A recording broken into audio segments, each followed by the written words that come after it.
Welcome to Zoom In, Zoom Out, your global look at stories from Taiwan. I'm Jeremy Olivier. Last November, author Yang Shuang-zi's Taiwan Travelogue became the first Taiwanese novel to win the U.S. National Book Award for Translated Literature. Set during the Japanese colonial period in Taiwan, the book details the complex relationship between its Japanese narrator and her native Taiwanese interpreter, who traveled the country by rail. Yang uses their interactions to explore themes of colonialism and imperialism, two expressions of power that shaped Taiwan's 20th century history. Today, to discuss Taiwan Travelogue, we're joined by Lin King, the book's English translator. Lin King, welcome to the show. Thank you.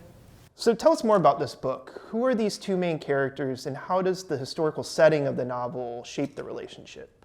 Yeah, so our narrator is Aoyama Chizuko, who is a young Japanese writer who's published a very popular work, and she is then invited to Taiwan to kind of give a press tour, give talks, and to write articles to be printed in Japan, telling the Japanese people what the colony is like.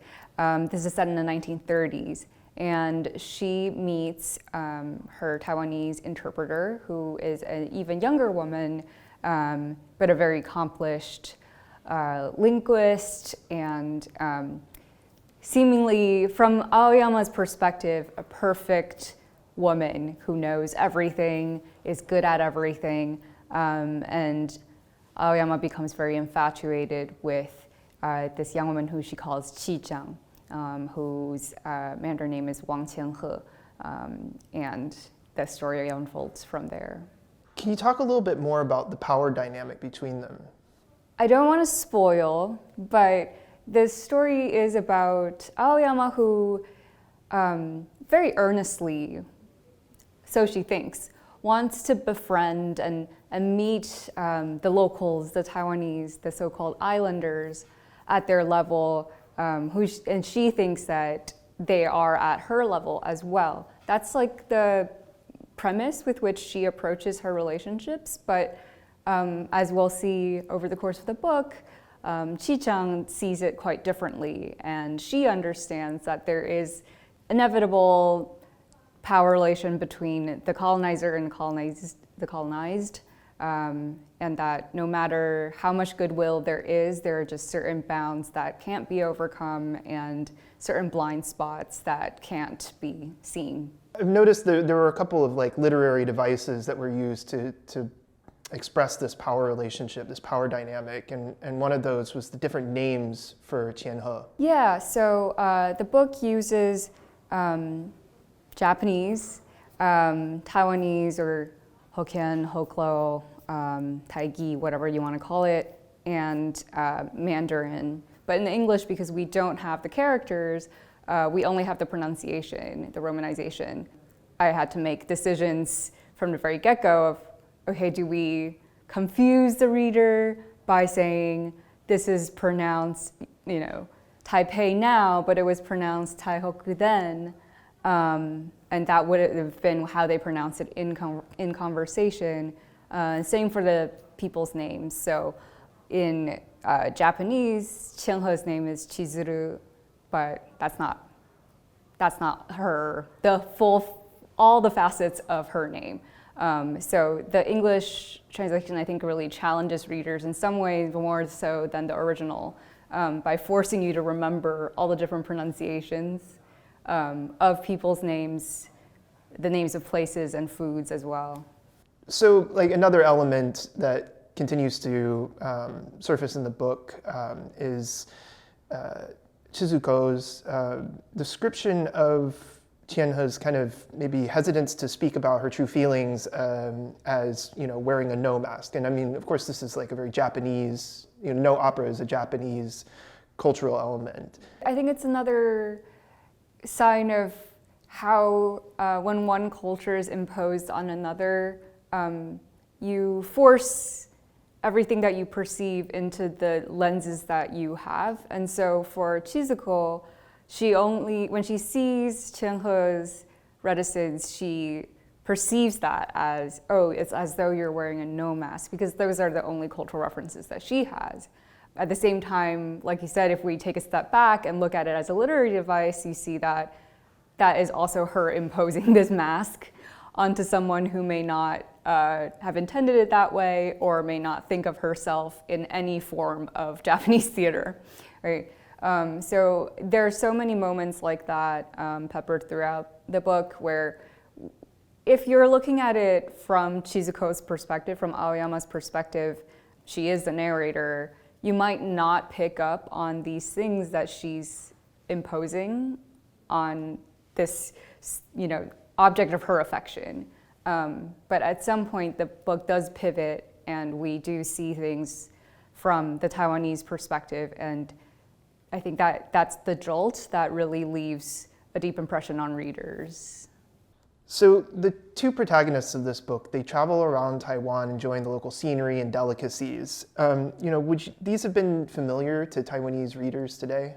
I think about half of the dishes mentioned would be, and then half are very much not familiar, either because they're very regional, because they're historical, or because the final banquet involves like dishes that even Shuang-zi, the author herself, had to do a lot of research to try to imagine.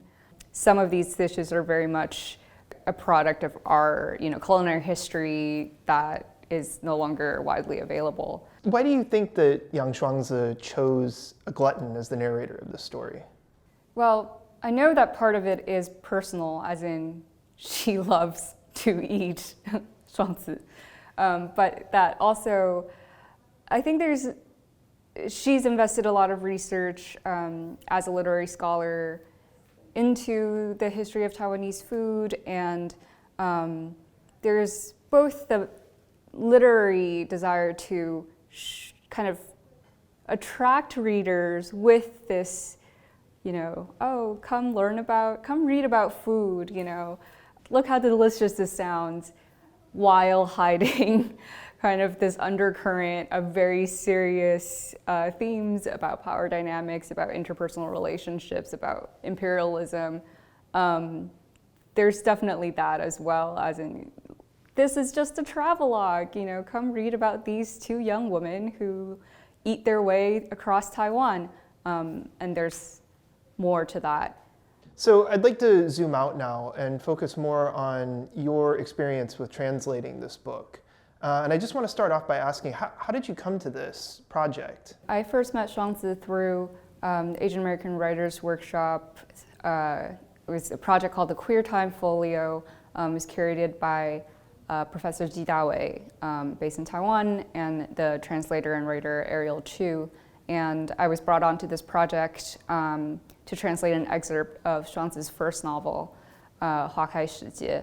And so we got to know each other, and at the time she was the only contemporary Taiwanese writer whose email address I had, and I was a grad student at the time. So, I asked her, like, would you trust me, despite my lack of experience, to translate one of your full-length works? And she suggested that I look into Taiwan Mailu, which had just come out at the time, and while we were discussing this possibility, while I was still reading, it won the Golden Tripod Award, and I was like, well, that seems like a good sign, let's commit to that. Taiwan Travelogue, it's considered a work of metafiction. What does this mean, and what are the challenges of translating a book like this? So I guess, broadly speaking, metafiction is fiction that acknowledges its own fictionality, that reveals itself as fiction and makes the reader aware that they are reading a made-up story. And the way that Taiwan Travelogue does this is by adding these forewords and afterwords that pose this false premise that Yang Shuang-zi is the translator of a historical text written by Aoyama Chizuko that she discovered. And there's this kind of intrigue when the book was first published in Mandarin that it was actually printed that way on the cover. And that caused some controversy because people really believed that it was a historical text. For the English, we had this extra challenge of then, this pretend translated text has now become a real translated book. But that opened up a lot of doors for me as the English translator, because Shuang-zi had left all these so-called translators' footnotes throughout the book. And because they were part of the original Taiwanese novel, I could argue that they needed to be included in the US, in the English translation, and that, if anything, I should be able to add more footnotes as the real translator to supplement that information. Where did you make the decision on where to insert your own voice here? So my editor at Grey Wolf Press, Yuka Igarashi, and I worked really closely on deciding where to add footnotes. And we kind of approached it with initial maximalism. It was just wherever it felt like there was any potential confusion, I added a footnote. And then we went and kind of weeded them out and said, this is actually not necessary, or this can be incorporated into the text, or this is only interesting to a Taiwanese reader and would just be way too much for an English reader to try to grasp. Just speaking of the process of translating this book, what was that like? What type of research on your part went into this book? It was a lot of historical reading, more so than I normally would do for literary translation, just given the time that it's set in and the fact that Shuang-zi is known in her literary style to embed a lot of historical knowledge into fiction. So I try to do a lot of reading on existing English scholarly texts that are about that period, including by Professor David Dorwei Wong and Professor Seiji Shirane, who had a new book that was out around the time that I was working on this called Imperial Gateway, about the southern expansion of the Japanese Empire, and that was very helpful to me. So if you had to guess as to why the jury at the U.S. National Book Award was won over by Taiwan Travelogue, what would you say? I think the metafictional element is definitely very critical in that it's so ambitious and really just challenges what we think of as history, as historical fiction, and as fiction. And it being a prize for translated literature, I think this is a book where the author poses as a translator, and there is a real translator, and the main character is a translator. And I think that draws out themes that is really rarely seen in a lot of translated literature in English, which is already such a narrow slice of the total publications that are released in the US and UK every year, that maybe thematically it felt like a rare thing to see as well. This is, as I understand it, one of the first major projects that you've worked on as a professional translator. I mean, how does it feel to have won one of the most prestigious literary awards in the US?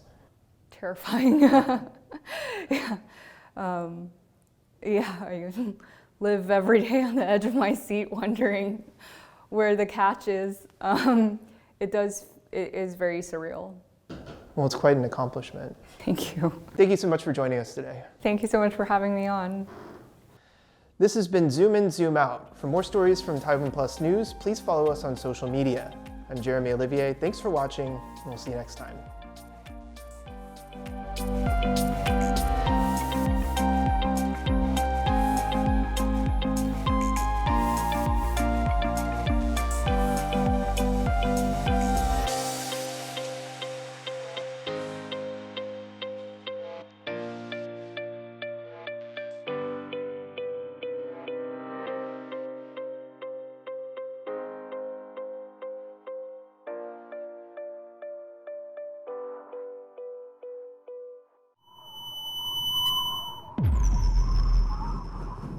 For more stories from here in Honolulu, Hawaii, and around the world, make sure to visit us on social media.